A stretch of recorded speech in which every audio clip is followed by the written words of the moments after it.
Oh Rémi, tu as même le temps de dire bonjour. Allez, va les chercher.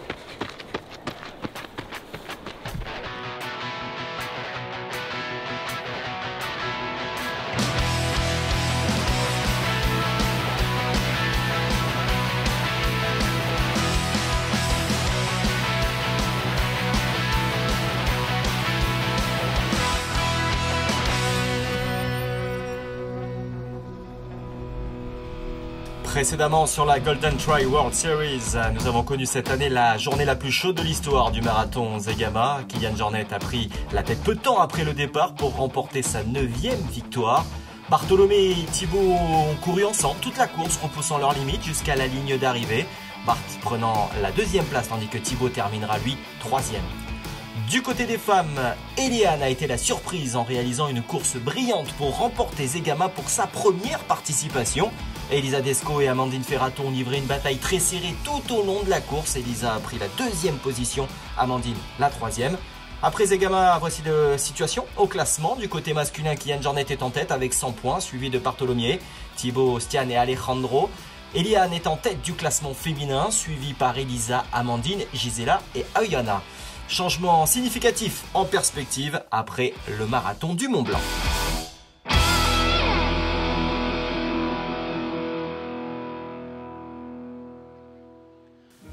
Bonjour, bienvenue sur la 2e étape de la Golden Trail World Series. Nous sommes dans la vallée de Chamonix, juste en face du Mont Blanc. Et ces deux gars, derrière moi, ont une histoire intéressante à raconter. L'un d'eux était scientifique, basé à Genève. Il voulait vraiment savoir à quel point le Mont Blanc était haut. Il en a d'ailleurs payé le prix. Après 20 ans d'essais et d'essais, enfin, un guide de montagne de la vallée de Chamonix et son ami, un médecin, ont atteint le sommet écrivant un peu l'histoire de Chamonix.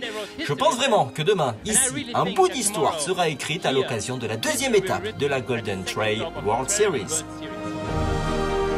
Le Mont Blanc, c'est le plus haut sommet des Alpes, également connu sous le nom de Toit de l'Europe.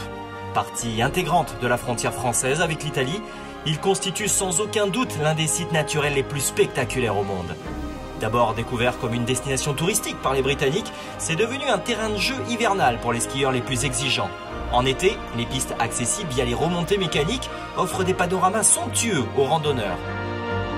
Tout en accueillant l'une des courses les plus importantes de l'année, Chamonix est véritablement la Mecque des sports de plein air. Cela étant dit, le marathon du Mont Blanc, c'est the place to be.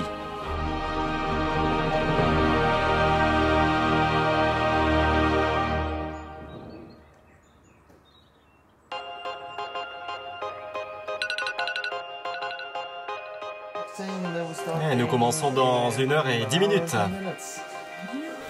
Oh, moi j'aime bien les matins, mais je ne me lève généralement pas aussitôt.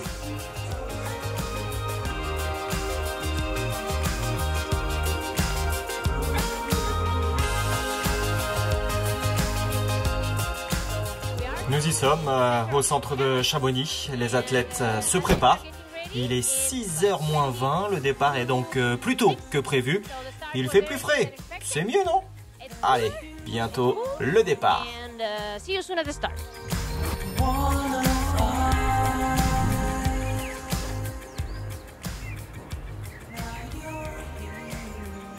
Bonjour à tous et bienvenue sur ce marathon du Mont Blanc. La course va commencer dans quelques minutes. Si vous venez tout juste de nous rejoindre, il est presque 6h du matin. Il est très tôt parce que l'organisation de la course a décidé hier soir d'avancer la course d'1 heure en raison des températures élevées qui sévissent ce week-end dans le sud de l'Europe. C'est une bonne décision et je suis sûr que les coureurs l'apprécieront également. La température pour le moment est de 20 degrés, mais nous attendons des températures supérieures à 35 pendant la journée. On va retrouver tout de suite Martina sur la ligne de départ avec les athlètes. Ouais, nous sommes ici sur la ligne de départ. Comme vous pouvez vous en apercevoir, le top 20 chez les messieurs et chez les dames, c'est juste complètement dingue. Nous ne savons vraiment pas qui va gagner cette course. Voyons ce qu'en disent les jeunes. Ouais, c'est tellement joli. Mon but, c'est de terminer sur les mes pieds parce que ça voudra dire que j'aurais apprécié toute cette beauté. Ok, amusez-vous bien. Il est trop nerveux tout le temps, alors je ne lui demande rien.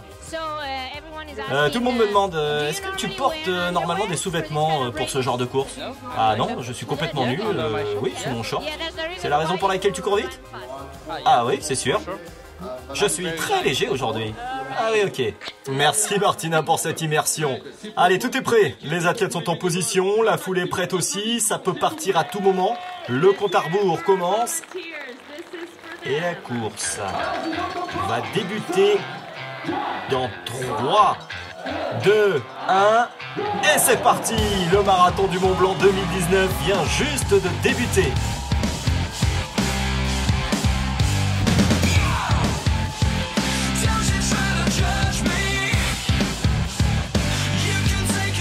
Andy commence très fort, il joue une stratégie différente de celle des autres coureurs, il est en tête et en profite.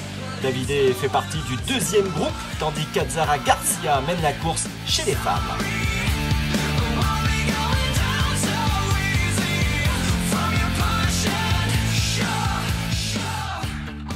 Jetons un coup d'œil aux spécificités de la course d'aujourd'hui. L'aiguille verte, la mer de glace et la jonction font de Chamonix un lieu magique. Le parcours commence dans la vallée légendaire de Chamonix, une première partie de course très rapide. Ce côté de la vallée étant à l'ombre tôt le matin, les coureurs ne devront donc pas trop lutter contre la chaleur. C'est presque un parcours plat en montée douce qui traverse les villes d'Argentière et de Vallorcine. À ce stade, les athlètes trouvent leur première grande montée jusqu'à l'aiguillette des Posettes, point le plus élevé du sentier, juste avant la descente technique jusqu'à Tré-le-Champ. De Tré-le-Champ, la montée reprend et certains coureurs vont devoir la jouer intelligemment.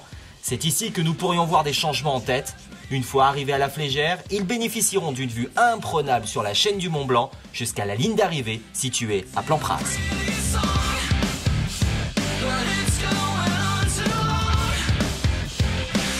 Voici Andy Walker qui court seul. Il a pris un bon avantage sur les autres concurrents. Voyons combien de temps il peut tenir à ce rythme.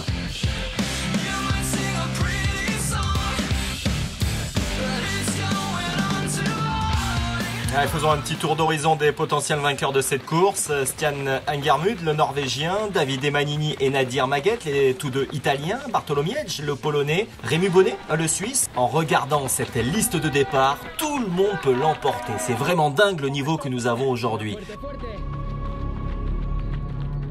Voici à présent les leaders de la course féminine. Zara qui a commencé la course très fort, mais il semble que Sylvia n'ait pas peur de tenir ce même rythme.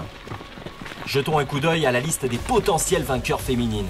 Ruth Croft, la néo-zélandaise, est de retour sur la Golden Trail World Series. Megan Kimmel, des États-Unis d'Amérique. Sylvia Rampazzo, l'italienne.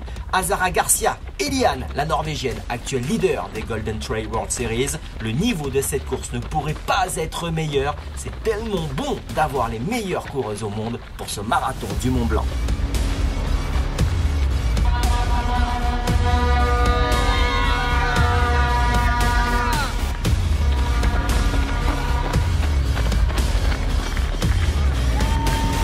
Il est 7 h du matin et nous sommes à Vallorcine. Si je ne me trompe pas, il est censé y avoir une fan zone ici. J'espère que les gens se sont réveillés à temps pour encourager les athlètes. Oh les voici, prêts à frapper sur leur tambour et à faire du bruit pour aider les athlètes à faire face à la plus grande montée de cette course. Retournons vers Martina pour voir ce qu'il se passe là-bas. Allez, nous sommes à Vallorcine en pleine fan zone. C'est l'endroit où la plupart des habitants de Chamonix viennent applaudir les concurrents du marathon du Mont Blanc. Andy Walker est toujours en tête et il a augmenté nettement son avance. Nous verrons ce qu'il se passera dans la prochaine montée car c'est la première de la course et peut-être que les choses vont changer.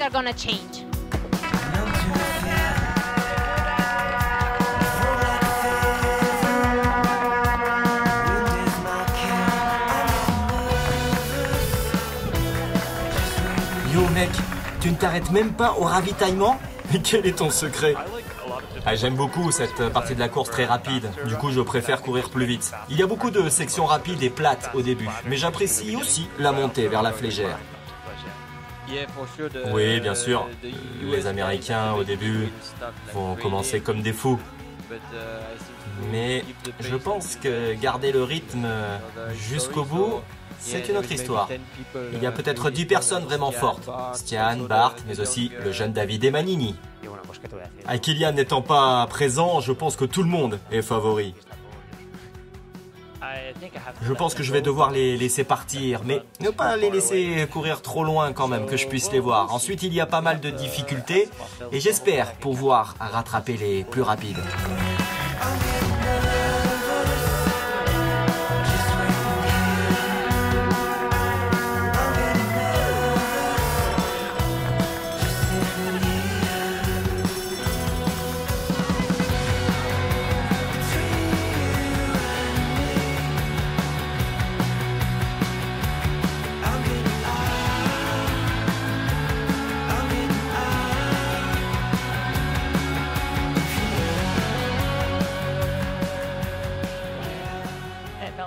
À Valorcine, j'ai croisé Ellie en allant au ravitaillement.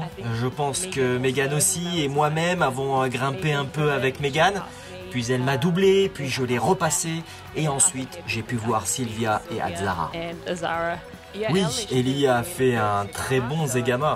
Alors je pense qu'elle est vraiment en forme et elle a prouvé qu'elle était aussi capable sur cette distance. Et puis il y a Megan également qui est une bonne coureuse. Et évidemment, Ruth Croft. Je pense qu'elles sont toutes fortes et je vais me concentrer pour faire ma propre course. Si les autres filles courent plus vite, elles seront plus rapides que moi.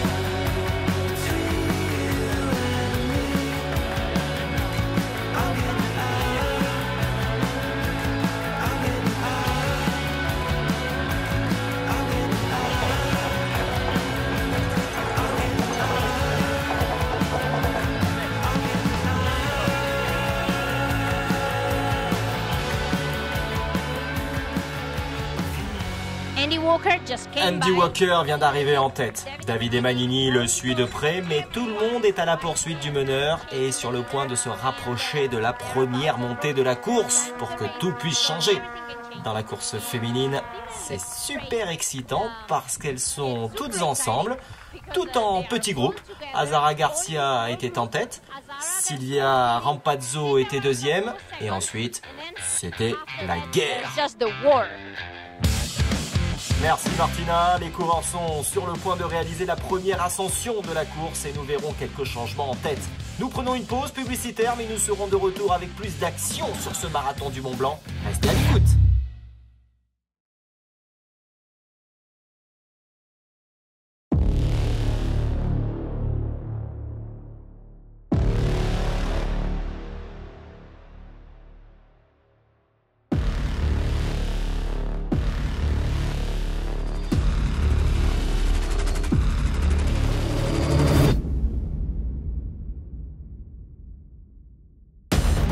Bienvenue si vous nous rejoignez maintenant, voilà ce qui s'est passé pendant la première partie de course. Andy a démarré très vite, il a un solide avantage en montant au col des Posettes et on verra s'il peut le garder après la montée. Derrière lui, Davide et Rémi poussent très fort pour réduire l'écart avec Andy. Chez les femmes, Azara Garcia est toujours en tête, mais Silvia Rampazzo est deuxième derrière et pas très loin derrière nous retrouvons Ruth Croft, Megan Kimmel, Amandine Ferrato et Eliane qui se disputent la troisième place.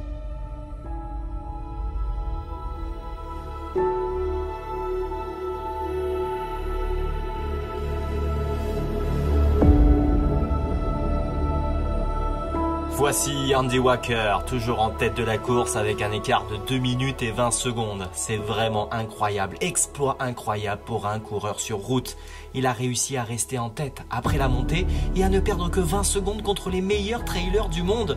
Nous verrons s'il peut bien aborder la descente vers le tour, car il sait que Davide et Nadir n'étaient pas si loin derrière. Davide qui essaie de réduire l'écart entre Andy et lui, c'est un bon coureur en descente, c'est l'endroit où il tentera d'accélérer et de réduire cet écart. Je suis sûr que Davide sait que si Andy parvient à la flégère en première position, il aura de bonnes chances de gagner la course. Voyons s'il peut attraper Andy.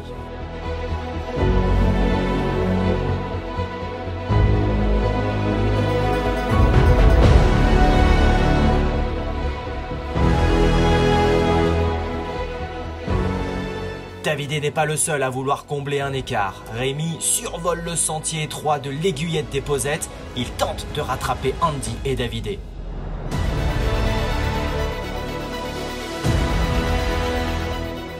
Oh Rémi, tu as même le temps de dire bonjour. Allez, va les chercher.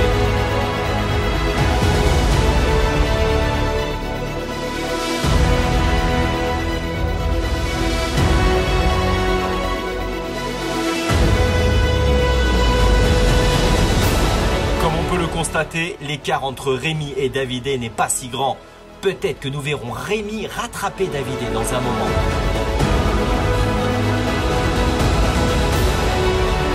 On peut voir également que Thibaut, Nadir et Bart se battent également pour être dans le groupe de tête. La course est 100% indécise.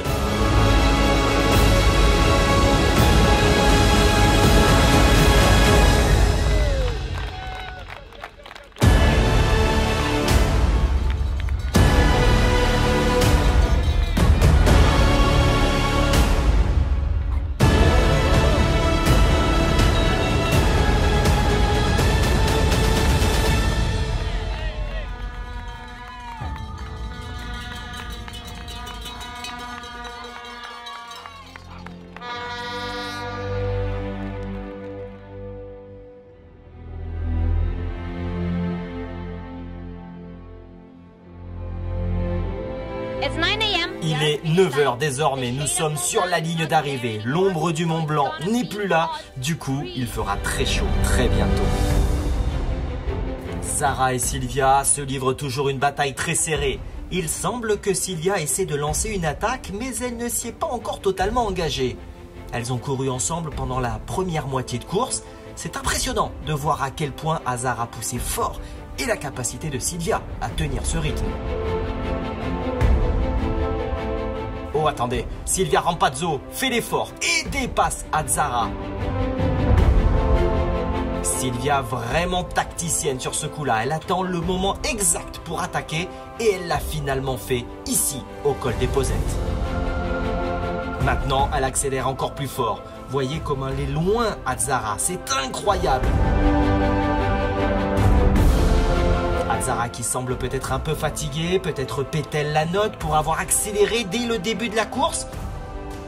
Quel moment étonnant, comme nous pouvons le constater, Sylvia met la gomme dès le début de la descente, sans regarder derrière elle, elle sait que c'est maintenant ou jamais.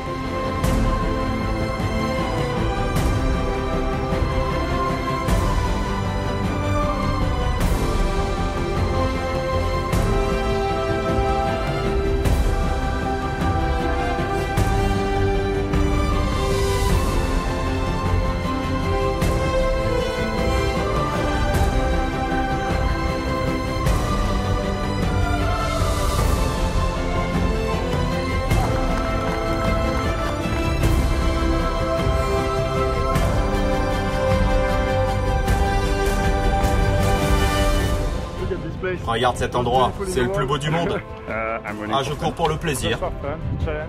Ah, c'est juste pour le plaisir, c'est un défi. J'ai 40 ans, alors je voulais faire quelque chose de spécial. J'ai vu cette course à la télévision l'année dernière et j'ai décidé de la faire.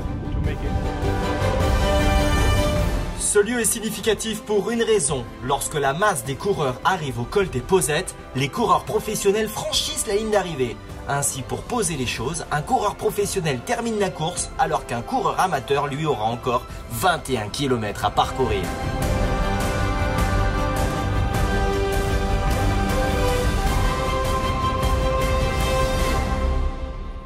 De retour sur le direct du marathon du Mont Blanc. Dans cette course masculine, les athlètes ont déjà passé le tour et sont sur le point d'affronter la deuxième montée de la course. Oh oh oh, on dirait que Rémi fait l'effort et voilà, il prend l'avantage sur Andy Walker. Nous savions que cela pourrait arriver à un moment donné. Voyons maintenant si Andy peut le battre.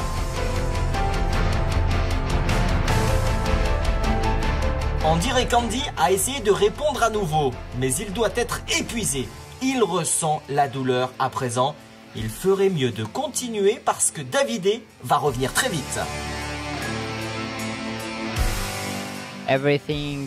Tout peut changer dans la deuxième montée du Tour à la Flégère. Cette section est vraiment difficile parce que vous commencez à ressentir les effets de la chaleur. Davide monte très vite, il a dépassé Andy Walker et maintenant il est presque à la place de Rémi. Regardez-le, wow! Incroyable stratégie du jeune Italien qui dépasse Rémi sur la dernière montée.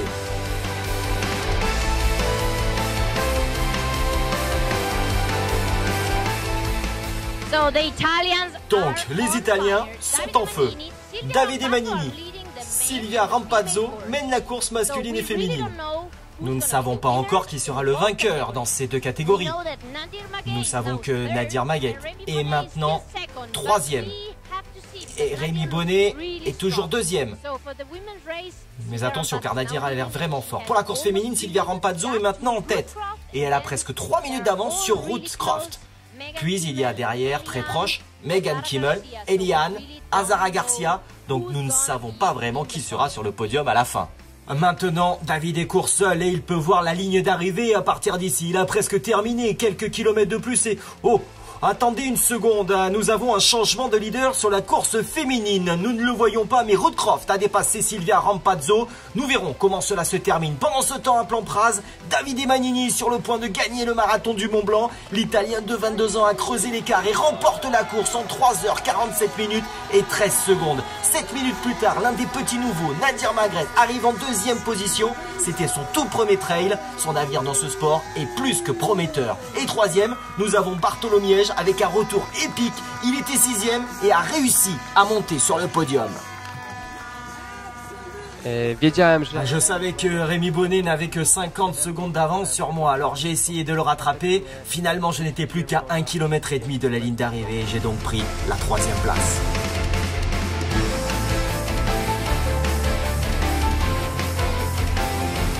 Et voici Ruth Croft pour sa première apparition sur la Golden Trail World Series en 2019. Elle remporte la victoire et montre qu'il faudra encore compter sur elle. Oui, clairement, le point clé, c'est lorsque vous entrez sur le sentier qui mène à la piste de ski, puis à la flégère. C'est là que j'ai passé Silvia, peut-être 200 mètres avant. Deuxième, l'Italienne Silvia Rampazzo, qui a couru très intelligemment et a été récompensée par la 2e place. En fait, quand j'ai eu fini, je pensais être 4e. Du coup, je ne sais pas quand j'ai dépassé la 3e. Quand ils m'ont dit de venir prendre une photo des 3 premières, j'étais comme... c'est moi la 3e? Jetons un coup d'œil au classement après cette course. Au classement masculin, Bart se hisse au sommet en se positionnant comme le nouveau leader. Ensuite, Stian Angermud consolide sa 2e place avec une autre 4e place. 3e du général Thibaut Barognan qui est 6e aujourd'hui. Andy Walker finit 10e aujourd'hui de ce marathon du Mont-Blanc. Il est 4e du général. Kilian Jornet, qui n'a pas couru, passe en 5e position. Du côté des femmes, la rookie Eliane confirme au classement qu'elle est plus que prête. Elle consolide sa place de leader et augmente un peu même son avance sur les autres. Amandine Ferrato est 2e, Mercedes Pila l'équatorienne 3e. En 4e position, nous retrouvons Oyana, la basque, très constante lors des 2 dernières courses. En 5e position, avec 100 points, Ruth Croft qui a donc remporté la victoire aujourd'hui. Bon, alors tu peux arrêter d'être sérieux pendant quelques jours du coup. Oui, bien sûr, je vais prendre 1 ou 2 semaines. Ok, moi aussi, je commence à être sérieuse depuis 2 semaines, je vais redevenir normale. Oui, tu devrais. La course est enfin terminée, et moi aussi. Non, je plaisante. Ruth Croft s'impose, tout comme Davide Magnini. Direction maintenant les Dolomites. Nous verrons ce qu'il se passe là-bas. Rendez-vous à Kanazaire. Ce week-end a été incroyable dans la vallée de Chamonix. C'était une bataille très chaude et je pense qu'il est temps de se calmer. Allons donc au sommet du Mont Blanc. Salut les gars, salutations du Mont Blanc, du toit des Alpes. Rendez-vous dans 3 semaines sur la Dolomite Sky Race en Italie. Oui! L'année dernière, dans la Dolomite Run, Stian Angermud avait battu le record d'ascension. Mais cela n'a pas suffi pour battre le record de l'épreuve détenu par Kilian depuis 2013. Les 3 premiers finirent vraiment très proches avec seulement 1 minute d'écart. Dans la course féminine, la coureuse catalane Laura Org a démarré très fort, notamment dans la montée, pour obtenir un net avantage sur les autres filles. Hilary et Sana ont livré une rude bataille pour tenter de rattraper Laura, qui a réussi tout de même à garder la tête et à gagner cette Dolomite Run, suivie de l'américaine Hilary Gerhardi et de la suédoise Sana Elcott. Préparez-vous à atteindre le sommet du Pisboé avec une ascension verticale de plus de 1700 mètres. C'est la plus raide des ascensions de la Golden Trail World Series. Lorsque vous arrivez au sommet, vous pouvez toucher le ciel, entouré des paysages les plus étonnants des Dolomites.